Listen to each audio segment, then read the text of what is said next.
The grift from this family is breathtaking. It's breathtaking.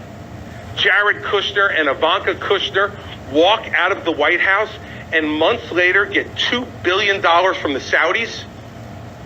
$2 billion from the Saudis. You think it's because he's some kind of investing genius? Or do you think it's because he was sitting next to the President of the United States for 4 years doing favors for the Saudis? That's your money. That's your money he stole. And gave it to his family. You know what that makes us? A banana republic. That's what it makes us. The grift from this family is breathtaking. It's breathtaking. Jared Kushner and Ivanka Kushner walk out of the White House and months later get $2 billion from the Saudis. $2 billion from the Saudis. You think it's because he's some kind of investing genius? Or do you think it's because he was sitting next to the President of the United States for 4 years doing favors for the Saudis? That's your money. That's your money he stole. And gave it to his family. You know what that makes us? A banana republic. That's what it makes us. The grift from this family is breathtaking. You look at the people that he praises, and first of all, it's abhorrent that he's praising some of the most evil leaders on the world stage. And this is something that he did starting here in 2015 when he came on our show and talked about how great Vladimir Putin was and how horrible Barack Obama was. And when we said, yeah, but he kills journalists, he kills politicians, he said, well, we kill people too. Again, there's something really screwed up in the way he looks at the world. And I must say, very disturbing for the cult-like followers that he still has that will worship a guy who worships the biggest tyrants on the globe. Katty K, on top of that, Donald Trump is alone in calling Vladimir Putin very shrewd, very smart. The guy has wrecked Russia's military. He's wrecked Russia's economy. I don't care what all of these articles say about, oh, it's not as bad as that. No, he's wrecked the economy. He's ruined their trade, at least for now, with Europeans as far as energy goes. He had Europe energy dependent on him. No more. And President Xi, one mistake after another over the past 5 years. And here's a guy who wants to run for president against Ron DeSantis' COVID lockdowns. He's worshiping President Xi, who had the most tyrannical COVID lockdowns on the globe. And again, this is, I don't know, is it projection? Is it confession? I'm not sure what, but it is so unbecoming of a former American president, and it speaks to his lust for authoritarian power. You almost wonder whether he's doubling down on previous positions because he can't bring himself to admit that maybe he was wrong when he was president in his assessment of these authoritarian leaders. And so he has to say, no, I still believe it. But I mean, you run through the list of what those people have done. President Xi, who has crashed the Chinese economy during the course of his COVID lockdowns, is on the point of, doing exercises where he looks like he really might make a serious attempt on Taiwan. President Putin, who has just managed to expand NATO's border by 800 miles with Russia, doesn't look like a very good strategic move, has lost hundreds of thousands of his own troops in Ukraine in a war that it just hasn't won him anything. And perhaps the most startling at all is his assessment of Kim Jong-un in South Korea, where he says he's totally dominant and that he had inherited this, but he has a very energetic, very smart people. Well, he has a people that is totally oppressed by a police state and risk going into a concentration camp if they do anything in terms of trying to oppose him. And the degree to which Trump admires these leaders who are dictators, and in the case of Kim Jong-un, certainly a really aggressive police state, ruthless leader of his own people. It's astonishing to hear him say this, let alone she's the look, whatever that means, the Hollywood look. I mean, is that really perhaps what it's really all about? That he likes the look and the feel and the power of these people and wishes he had had it himself? Absolutely. That's always what it's about, the look for him. And Michael Steele, we know that Donald Trump continues to grow his lead. President Trump and Vice President Pence continue to try to hide the truth from their Christian supporters. That the terrorist attacks on Christians and Christian churches in Sri Lanka and elsewhere are inspired by extremist Saudi ideology that the Saudis spend billions propagating worldwide. Now, the Saudis have been spending billions of dollars spreading this most intolerant form of Islam, sometimes known as Wahhabi Salafism, through their mosques and schools around the world. It's an ideology that preaches hatred and bias towards Christians, Buddhists, Hindus, atheists, and Muslims who are not followers of that extremist ideology. Now, Al-Qaeda, ISIS, Boko Haram, Al-Shabaab, there are hundreds of terrorist organizations who are inspired by and followers of this ideology. Yet President Trump and Pence, who pose as defenders of Christians and Christianity, have embraced the Saudis, the purveyors of this anti-Christian jihad. Now, embraced the Saudis, the purveyors of this anti-Christian jihad. Now, every Christian, every Hindu, Buddhist, atheist, or Muslim who believes in the freedom of religion and tolerance must demand that President Trump and Vice President Pence give up their unholy alliance with Saudi Arabia. Every Hindu, Buddhist, atheist, or Muslim who believes in the freedom of religion and tolerance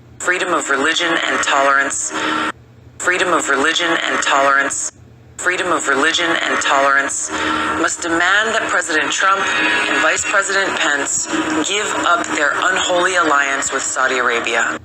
Give up their unholy alliance with Saudi Arabia.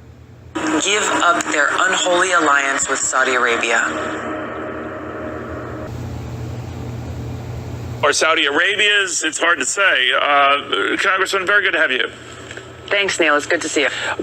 What surprised folks is the degree to which you hammered that charge at the president, which you said you are not our pimp.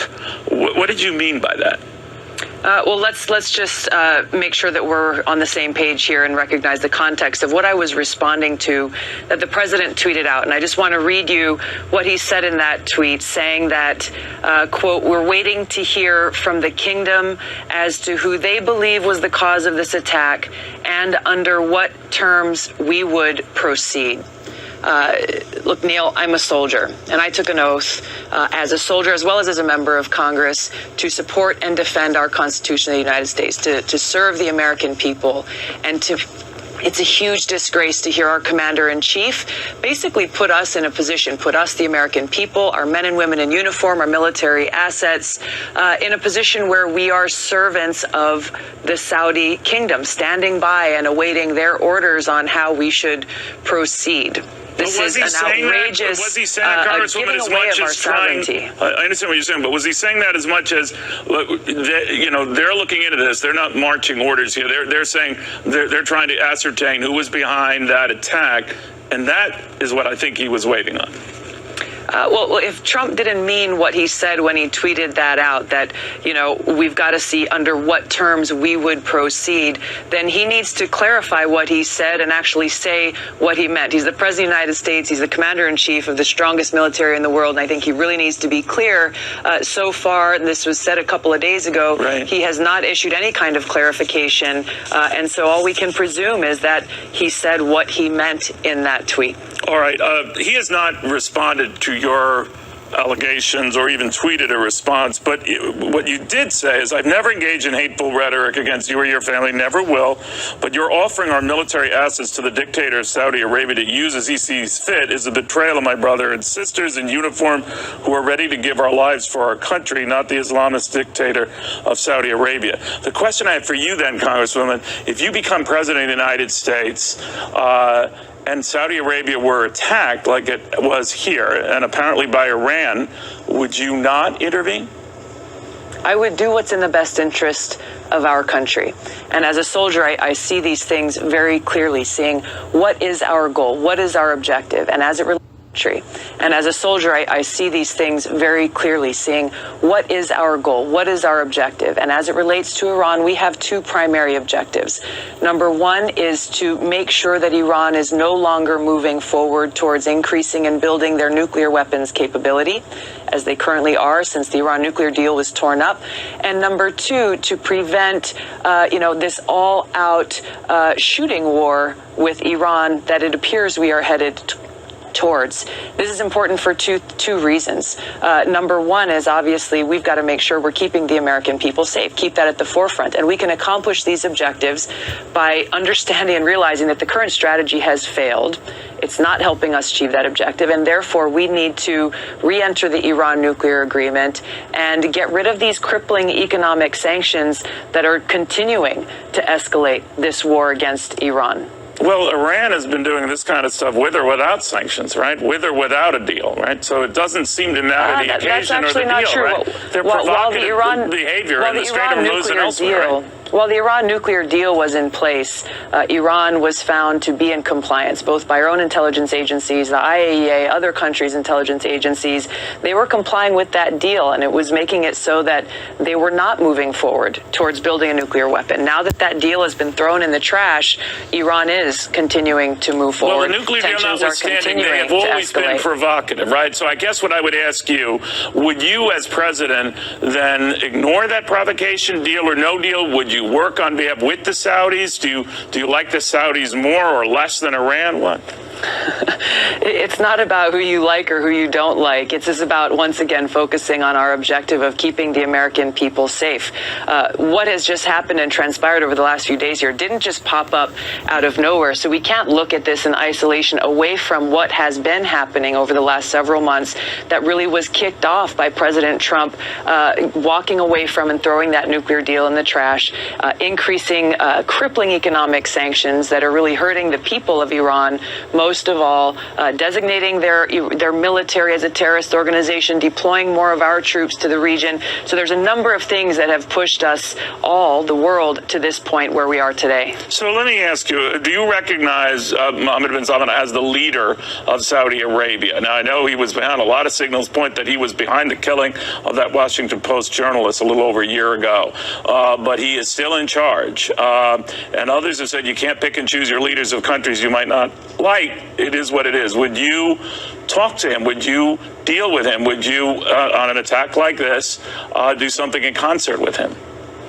I think it's important under these and other circumstances to be ready and to have the willingness to talk to leaders of other countries. And yes, I would meet with the leader of Saudi Arabia, as I would meet with the leader of Iran to de-escalate these tensions. And once again, keeping at the forefront what is in the best interest of the United States and how can we best accomplish that objective, which is keeping the American people safe, doing what's in the best interest of our national security. And by pursuing these diplomatic measures, we have the opportunity to then prevent that worst case scenario, which is an all-out shooting conflict war that would cause a devastating cost to the American people, to our troops, countless lives, trillions more dollars, what to speak of the impact and the devastation that would be caused around the region and the world. All right, so the interpretation I have is that you wanted to bring back that Iran delegate and move back to that, but it does give a signal here that you're no fan of the Saudi leadership, and many are not, I get that, but more of a fan of the leadership in Iran. No, I'm a fan of the United States of America. I'm a fan of the American people, and as President and Commander-in-Chief, I would put their interests above all else. Is it in our America? I'm a fan of the United States of America. I'm a fan of the United States of America. I'm a fan of the United States of America. I'm a fan of the United States of America. I'm a fan of the United States of America. I'm a fan of the American people, and as President and Commander-in-Chief, I would put their interests above all else. Is it in our interest for Saudi Arabia? Is it in our interest for Saudi Arabia to be protected, or its kingdom to be protected, or do you draw a distinction? Well, let me tell you what is not in our interests is this alliance that has been longstanding between the United States and Saudi Arabia, in spite of the fact that they are directly and indirectly supporting al-Qaeda. the terrorist group that attacked us on 9/11. We just observed the 18th anniversary of that terrible attack on our country in 2001. They are continuing to spend billions of dollars every year propagating this extremist Wahhabi ideology that's fueling the growth of terrorist groups like Al-Qaeda and ISIS and others around the world. They are directly supporting those who pose a threat to our country and to the United States, that threat that we need to defeat. Is that threat greater than Iran? Yes, it is.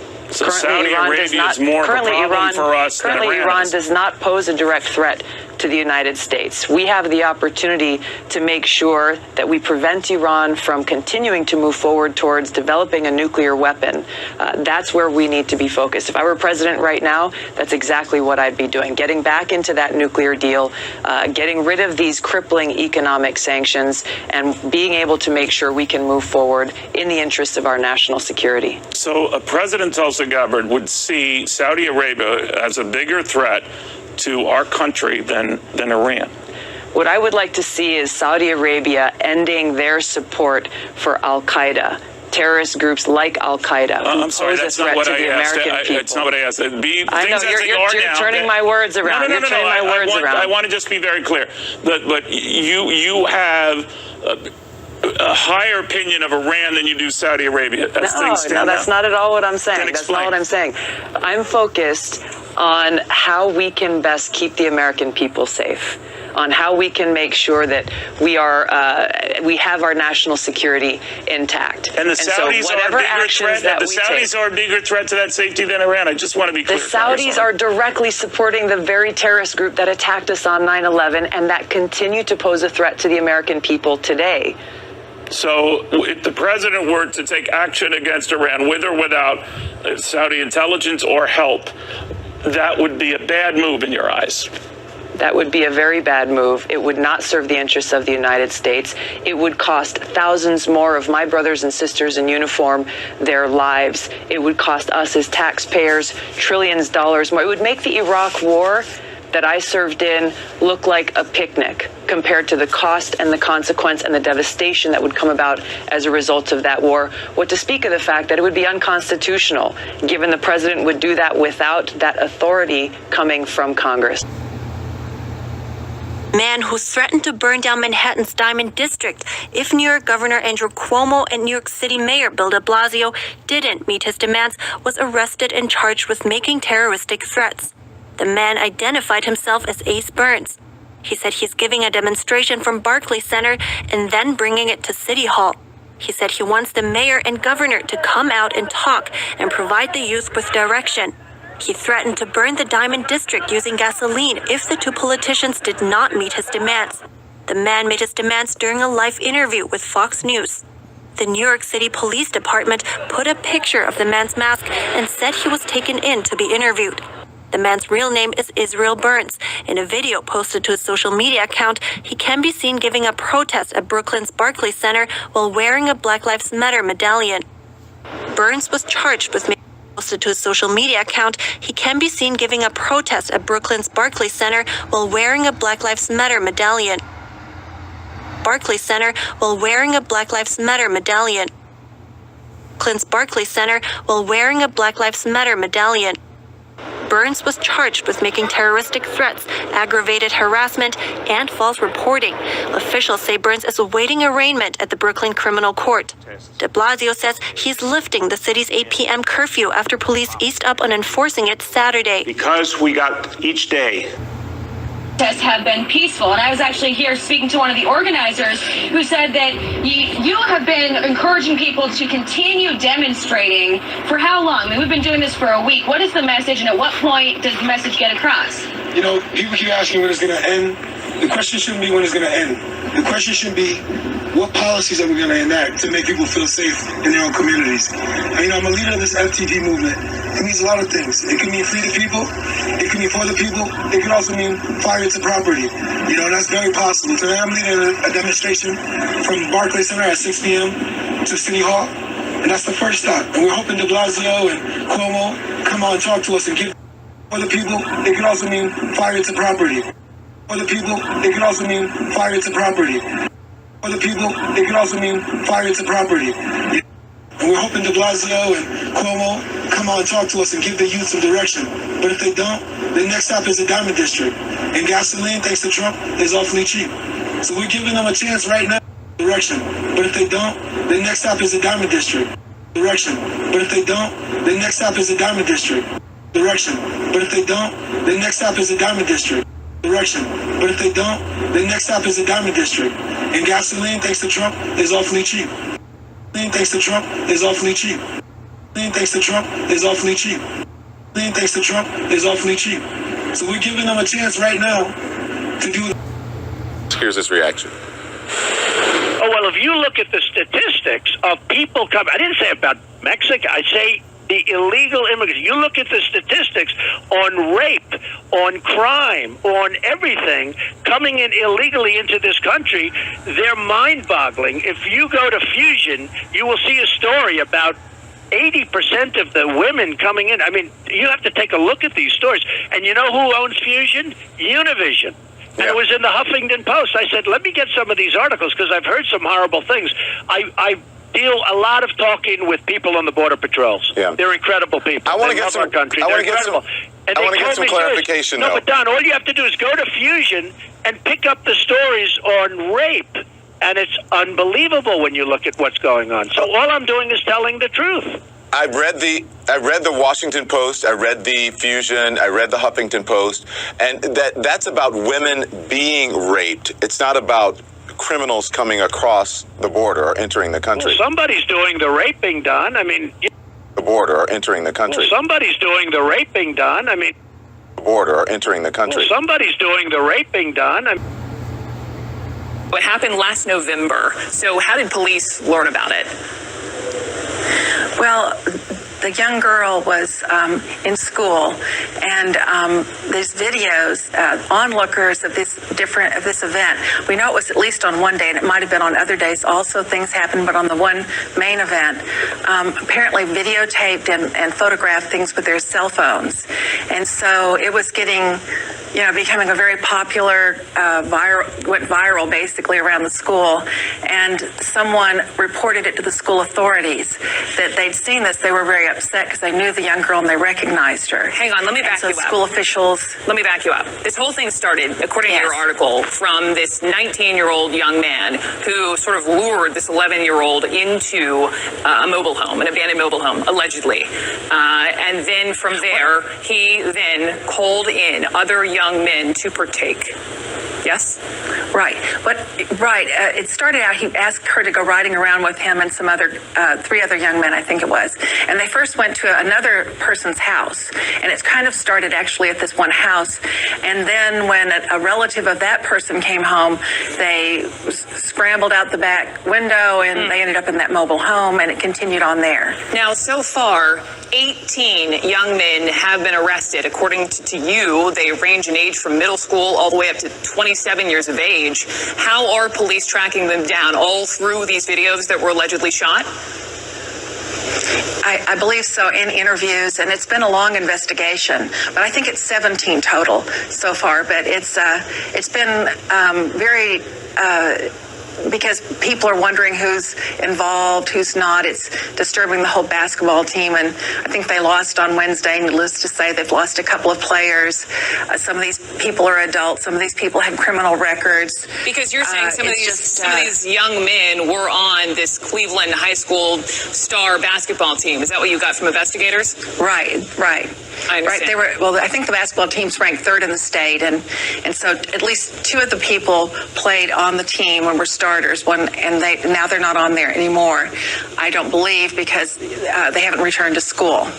CNN has not been able to confirm that, but again, that is confirmation from you, according to investigators. But I want to get to this 11-year-old. I know you spoke with her mother exclusively. How is she doing?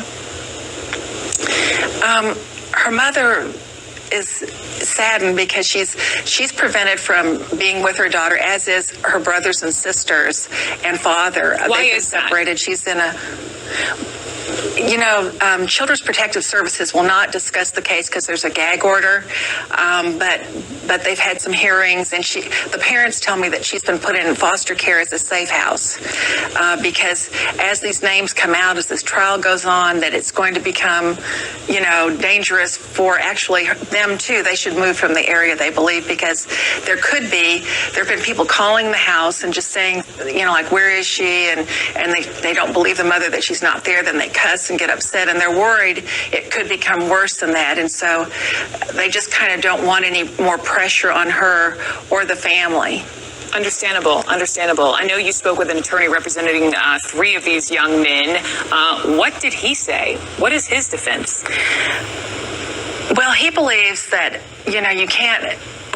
He's not trying to say anything that happened, if whatever happened, that it would be good, anything would be good for an 11-year-old. But he said the little girl is not, it wasn't like she was completely innocent in this case. It wasn't like she was kidnapped or something. And whether he was indicating that she might have been a willing participant. Yet at age 11, as you point out, an 11-year-old cannot legally give consent. Right. And President again, he would settle the Ukraine war in 24 hours. Did you hear that one? That's a beauty. That's really in a career of complete falsehoods.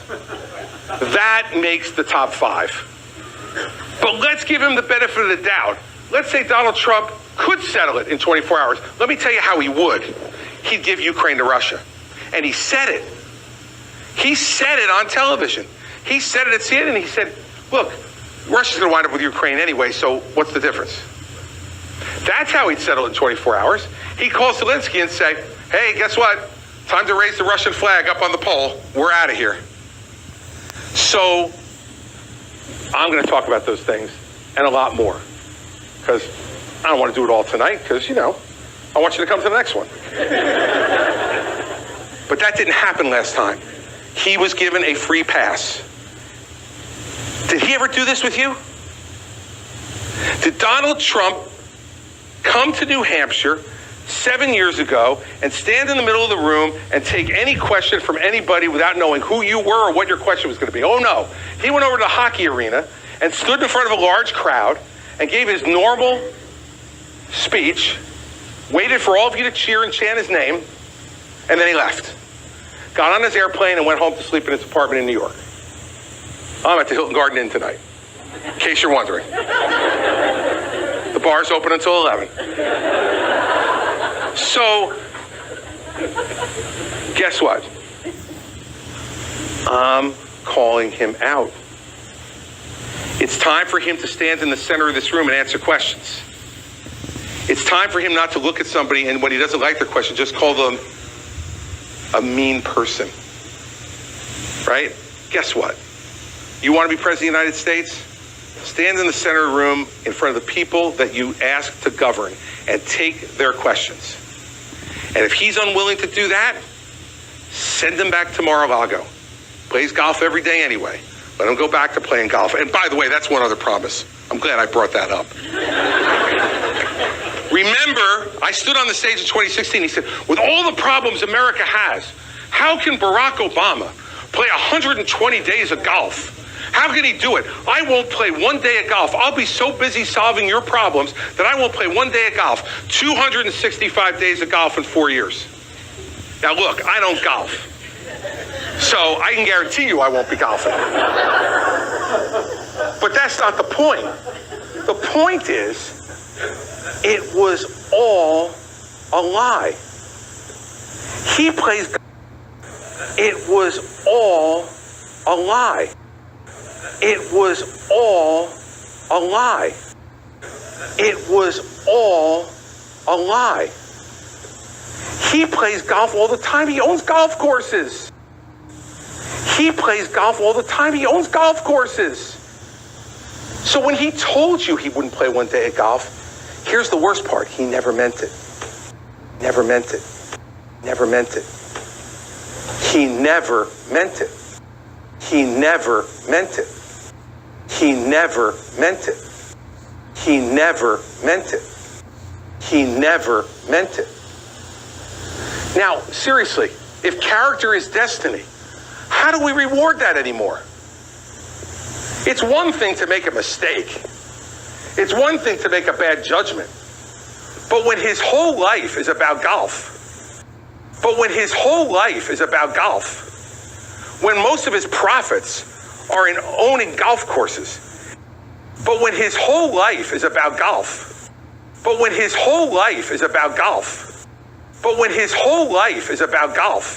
when most of his profits are in owning golf courses, when most of his profits are in owning golf courses, and then he comes in front of you and says, I won't play a day of golf as president. I don't care whether he plays 500 days of golf. In fact, having him out of the Oval Office might have actually been better than having him in it.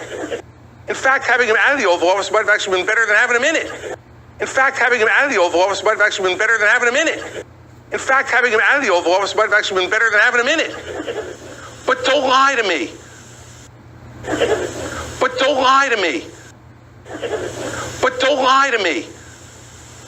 Don't treat me like a fool.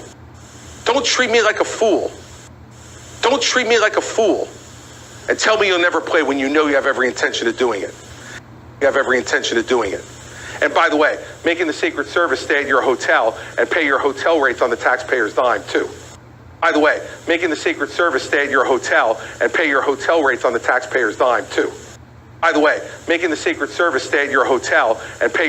rates on the taxpayer's dime, too. Because let me tell you something, everybody. The grift from this family is breathtaking.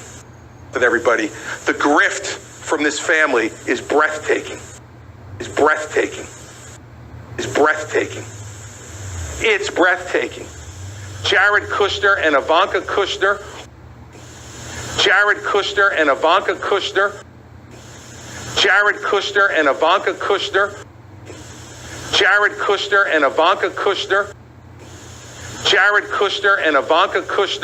Walk out of the White House and months later get $2 billion from the Saudis. $2 billion from the Saudis.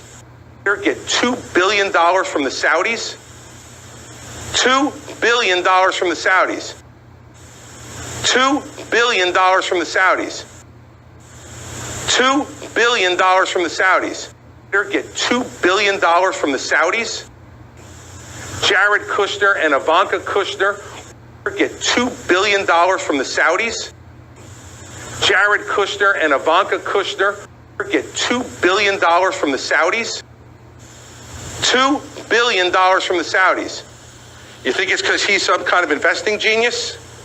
Or do you think it's because he was sitting next to the President of the United States for 4 years doing favors for the Saudis? You think it's because he's some kind of investing genius? Or do you think it's because he was sitting next to the President of the United States for 4 years doing favors for the Saudis? You think it's because he's some kind of investing genius? Or do you think it's because he was sitting next to the President of the United States for 4 years doing favors for the Saudis? That's your money.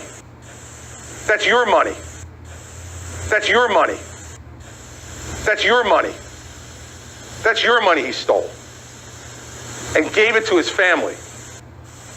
That's your money he stole and gave it to his family. That's your money he stole and gave it to his family. That's your money he stole and gave it to his family. You know what that makes us? A banana republic. You know what that makes us? A banana republic. You know what that makes us? A banana republic. That's what it makes us. So, he may get 30% again. I'm not sure. Maybe he'll get more. Maybe he'll get less. But let me tell you what he'll know in 2024 that he had no idea of in 2016. He's in for a fight to get it.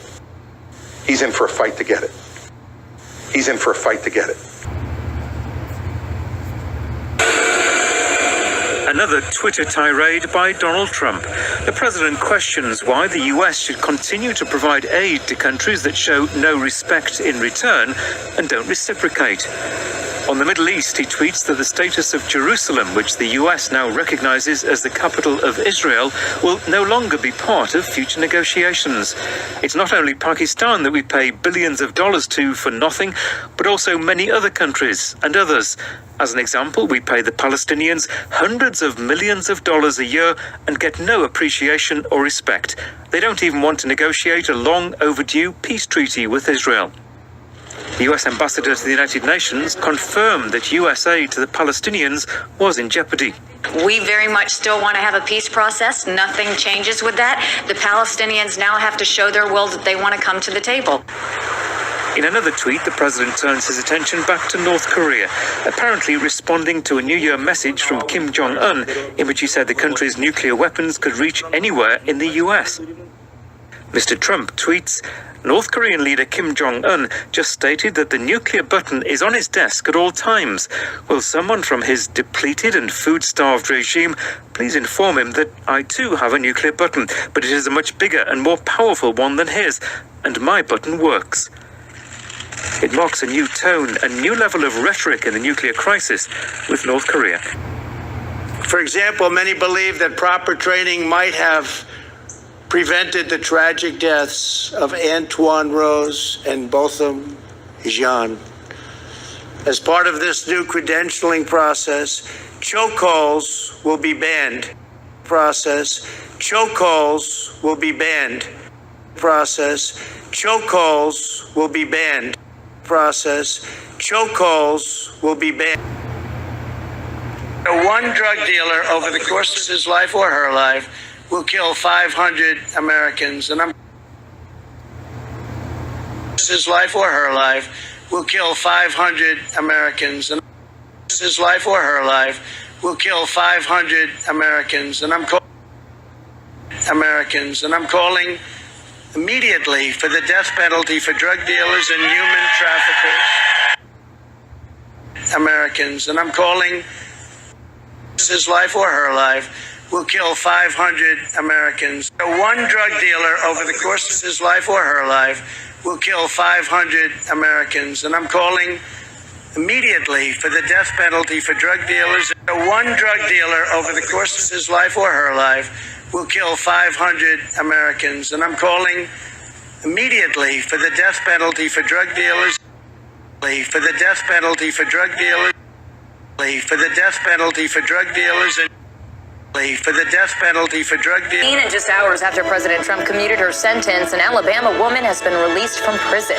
Alice Marie Johnson ran into her family's arms after her release. The 63-year-old grandmother was serving a mandatory life sentence without parole for her first drug offense. Reality TV star Kim Kardashian West advocated for Johnson's release. Kardashian met with President Trump last week to talk about prison reform. The White House announced the decision to commute Johnson's sentence yesterday.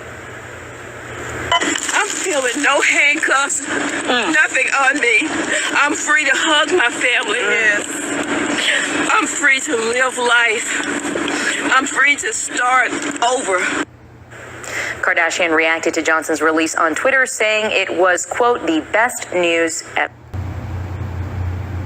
That's why should Americans trust you over your opponent to deal with racism? You did a crime bill, 1994.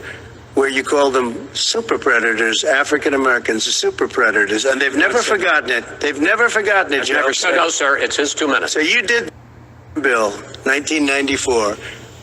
Bill, 1994. Bill. Your opponent to deal with racism. You did a crime bill, Your opponent to deal with racism. You did a crime bill. Your opponent to deal with racism. You did a crime bill, 1994. Where you call them super predators, African Americans, super predators, and they've never forgotten it. Predators, African Americans, super predators, African Americans, super predators, African Americans, super predators, and they've never forgotten it. They've never forgotten it, Joe. No, sir, it's his 2 minutes. So you did that, and they call you a super predator, and I'm letting people out of jail now that you have treated that, and I'm letting people out of jail now that you have treated. And I'm letting people out of jail now Now, we all sort of have heard of Jack Johnson, had a very tough life and an interesting life. One of the greatest fighters, Lennox was just telling me, one of the greatest fighters ever. The early 1900s. Today, as president, I've issued an executive grant of clemency, a full pardon, posthumously, to John Arthur Jack Johnson. He was known as Jack Johnson, the first African-American heavyweight champion of the world, a truly great fighter, had a tough life. They say he violated the Mann Act, and he had a conviction that occurred during a period of tremendous racial tension in the United States more than a century ago.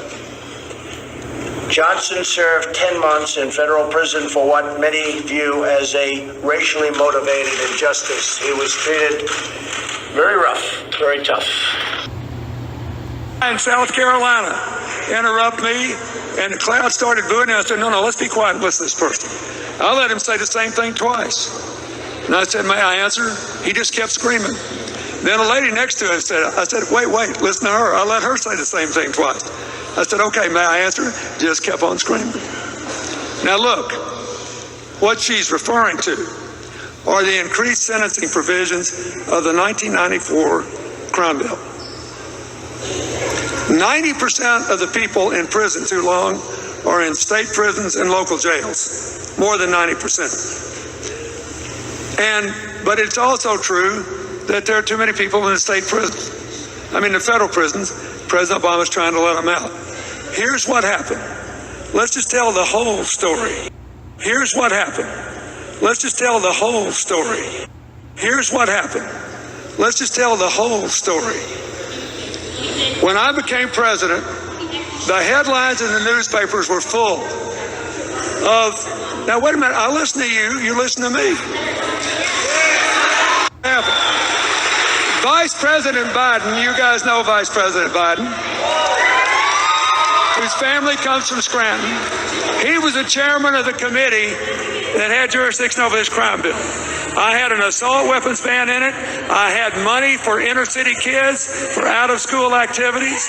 We had 110,000 police officers so we could put people on the street, not in these military vehicles, and the police would look like the people they were policing. And the police would look like the people they were policing. And the police would look like the people they were policing. We did all of that. And Biden said, you can't pass this bill, the Republicans will kill it if you don't put more sentencing in. I talked to a lot of African-American groups.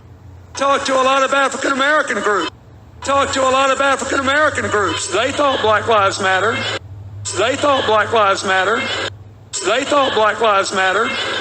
They said, take this bill because our kids are being shot in the street by gangs. We have 13 shot in the street by gangs. Take this bill because our kids are being shot in the street by gangs. Take this bill because our kids are being shot in the street by gangs. We have 13-year-old kids planning their own funerals. 13-year-old kids planning their own funerals. 13-year-old kids planning their own funerals. She don't want to hear any of that. You know what else she doesn't want to hear? Because of that bill, we had a 25-year low in crime. Because of that bill, we had a 25-year low in crime, a 33 low in the murder rate year. Because of that bill, we had a 25-year low in crime, a 33 low in the murder rate. And listen to this. Because of that and the background check law, we had a 46-year low in the deaths of people by gun violence. Background check law, we had a 46-year low in the deaths of people by gun violence. Background check law, we had a 46-year low in the deaths of people by gun violence. And who you think those lives were? And who you think those lives were? And who you think those lives were? And who you think those lives were? That mattered. Whose lives were saved? That mattered. Whose lives were saved? That mattered. Whose lives were saved?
Attorney General, FBI, and the Attorney General to take a very strong look and to see what went on, because that was a very, very bad thing that I saw. I saw it last night, and I didn't.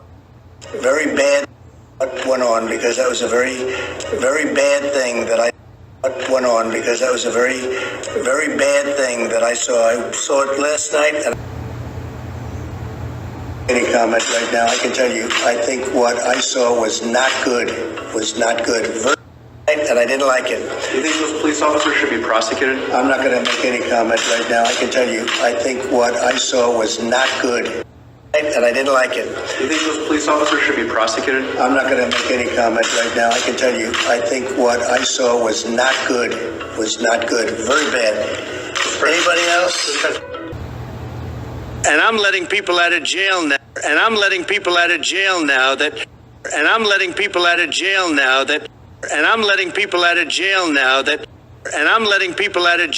treated the African American population community, that you have treated the African American population community, you have treated the African American population community, you have treated the black community about as bad as anybody in this country. Madam President, it's been a real pleasure to work with my friend from Texas. We most times are on opposite sides of issues. This time we're on the same side, but it is. I realize in this business it's difficult for us to, notwithstanding the fact we're personally cooperating on this bill, for us to dismiss the prospect of some partisanship. Let me set the record straight on this bill. The underlying bill, which is now the Biden-Hatch bill, was the Biden bill. A guy named Biden wrote that bill, and he wrote that bill by going down and sitting down with the President of the United States of America, not with his Attorney General, not with anyone else, with Bill Clinton, President of the United States of America, who between the time he got elected in November until the time he was sworn in, called me at my home on 6 separate occasions, and he unfortunately doesn't need a lot of sleep. Sometimes literally, and I say this on the record, as late as 11:30 at night, to discuss why I wasn't moving quicker on the Biden crime bill from before. I sat with him, not with his Attorney General. He wanted 100,000 policemen. Not with his Attorney General. He wanted 100,000 policemen. Not with his Attorney General. He wanted 100,000 policemen. He does not view this as a social issue, he does not view this as a social issue, he does not view this as a social issue as opposed to trying to bring peace and security to the streets. Peace and security to the streets. Peace and security to the streets. Peace and security to the streets. As governor of the state of Arkansas, he presided over, as governor, the execution of individuals within the state in the death penalty. He supports the death penalty. He is the fellow who insisted that I bump this up from initially. When I said, where are we going to get the money? He said, well, all I know is I want 100,000 cops. 100,000 cops. 100,000 cops. I made that commitment. He had endorsed the Biden crime bill as a candidate when he ran. He is the one who talks about the need for stiffer penalties. Stiffer penalties. Stiffer penalties. So notwithstanding the fact some of the old Democrats and former presidents who were Democrats before Carter, I suspect, I don't know who we're talking about here, but in the old days, it is true. When Richard Nixon was running for president, Richard Nixon used to talk about law and order, and the Democratic response was law and order with justice, whatever either one of those meant. I never knew. I was running then in 1972. I didn't think Richard Nixon knew what it meant, and I didn't think the opposition knew what it meant. This president is very, very straightforward and simple. Is very, very straightforward and simple. Is very, very straightforward and simple. He knows there are 2 basic steps here. One step is you must take back the streets. One step is you must take back the streets. One step is you must take back the streets. And you take back the streets by more cops, more prisons, more physical protection, more cops, more prisons, more physical protection for more cops, more prisons, more physical protection for the people. More cops, more prisons, more physical protection for the people. He also understands what my friend from Texas understands, and he doesn't talk a lot about, but he signed on to in this bill. He also understands there's a need to keep people who are first-time offenders, who are non-violent offenders, or who are potential time offenders who haven't gotten, I yield myself an additional 3 minutes, who in fact are people who getting themselves into the crime stream for the first time, that they should be diverted. Should be diverted. First time that they should be diverted. First time that they should be diverted. First time that they should be diverted from the system. So I hope this crime bill, when it passes, the Biden-Hatch crime bill, as it becomes law, God willing, I hope that we will have ended once and for all this notion that is a hangover from the 60s, that somehow Democrats are weak on crime. Provisions of the 1994 crime bill. 90% of the people in prison too long are in state prisons and local jails, more than 90%. But it's also true that here's what happened. Let's just tell the whole story. When I became president, the headlines in the newspapers were full of, now wait a minute, I listen to you, you listen to me. Vice President Biden, you guys know Vice President Biden, whose family comes from Scranton. He was the chairman of the committee that had jurisdiction over this crime bill. I had an assault weapons ban in it. I had money for inner city kids for out-of-school activities. Inner city kids for out-of-school activities. Inner city kids for out-of-school activities. We had 110,000 police officers. We had 110,000 police officers. We had 110,000 police officers so we could put people on the street, not in these military vehicles, and the police would look like the people they were policing. We did all of that. And Biden said, talked to a lot of African American groups. They thought Black Lives Matter. Talked to a lot of African American groups. They thought Black Lives Matter. They said, take this bill. Take this bill. Take this bill, because our kids are being shot in the street by gangs. Shot in the street by gangs. Shot in the street by gangs. We have 13-year-old kids planning their own funerals. She don't want to hear any of that. She don't want to hear any of that. She don't want to hear any of that. You know what else she doesn't want to hear? Because of that bill, we had a 25-year low in crime. Because of that bill, we had a 25-year low in crime, a 33 low in the murder rate, a 25-year low in crime, a 33 low in the murder rate, and listen to this. Because of that and the background check law, we had a 46-year low in the deaths of people by gun violence. Background check law, we had a 46-year low in the deaths of people by gun violence. Background check law, we had a 46-year low in the deaths of people by gun violence. And who you think those lives were? That mattered. Whose lives were saved? That mattered. Now, that's the problem, you know. And who was the first candidate? And Hillary didn't vote for that bill because she wasn't in the Senate. She was spending her time trying to get health care for poor kids. Who were they? Kids. Who were they? Kids. Who were they? And their lives mattered. And her opponent did vote for it. But I don't blame him either. It wasn't. There was a Republican Senate. See these other signs? This is what's the matter. I don't know how you would characterize the gang leaders who got 13-year-old kids hopped up on crack and sent them out onto the street to murder other Africans. You would characterize. This is what's the matter. I don't know how you would characterize the gang leaders who got 13-year-old kids.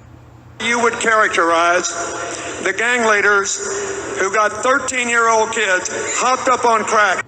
13-year-old kids hopped up on crack.